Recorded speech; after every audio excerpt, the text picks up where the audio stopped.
Welcome back to another Code Talk. This time I'm going to go ahead and just start with doing South America, which is also, for the most part, very similar to the original timeline, although there's going to be some slight differences, especially with the later stuff. So starting off, Brazil is under Vargas's dictatorship. Yeah, few differences, not very many differences. I don't think the communist rebellion in November of 1935 is going to happen because there's going to be fewer communists, more anarchists, as well as other leftists in general, because anarchists aren't quite as, I'm just going to say, anal about ideological purity as uh, Marxist-Leninists in particular. So, yeah.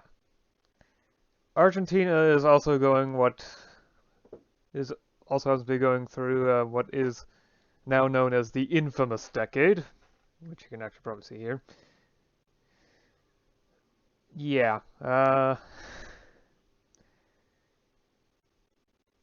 Additionally, also somewhat interesting is that even historically there was a large anarchist movement in Argentina due to uh, emigration from Europe due to, in general, repression of leftism. Whereas, yeah, in fact, it's going to be even more pronounced in this timeline's Europe due to organization by the League of Nations. Anyway, with Uruguay, yeah, there's not much to talk about. Dictatorship with an actual constitution that is, in fact, properly applied and isn't that authoritarian.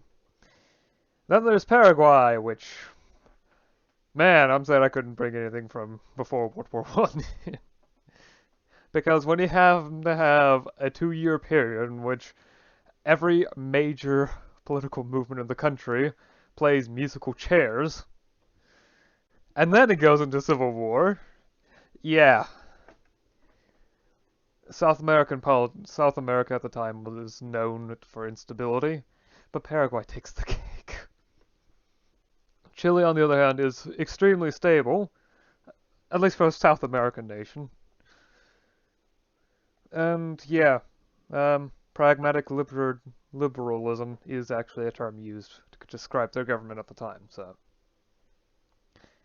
then there's Bolivia, which I sped up the coup process a little bit because historically this coup that put in military socialism happened in early 1936. I mean, so that it happened several months earlier because I find that start position to be a bit more interesting than government under chaos. Then there's Peru, which there's very little on what happened during this time period.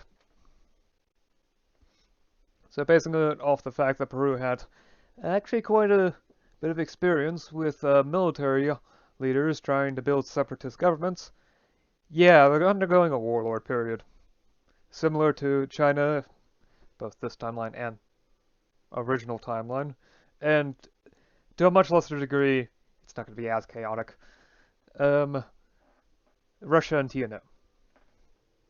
Then there's Ecuador, which is just as chaotic as the rest of South America. However, the chaos is at least democratic, or liberal democratic.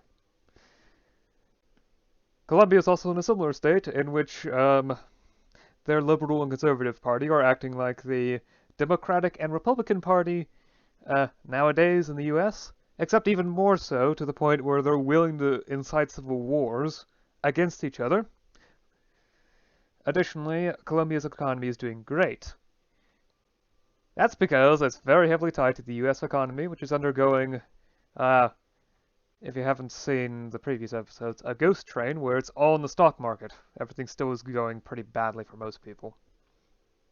Finally, there's Venezuela, which actually hasn't changed much at all. Oh well. I mean, the unions are going to radicalize a good bit more, especially since with anarchism being the dominant left-wing movement, with a lot of focus put on labor organizing. Yeah. After that, I'm work on the events that basically describe what exactly gets chosen for each thing, I guess. Um, for the political reforms, I'm doing the middle three. The fifth one, I'm not entirely quite sure yet what to write for that and how to do it. I do know this. Attempting to push it through is going to forever change something.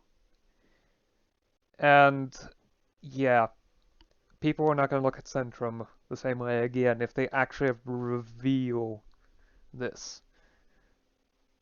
So if it does not pass, this would almost certainly make it so that the Centrum dominance will not occur because so many people are going to just avoid voting for Centrum even if they like them just because of this. Anyway, that's all I have time for. I'll see you again next time. Until then, bye.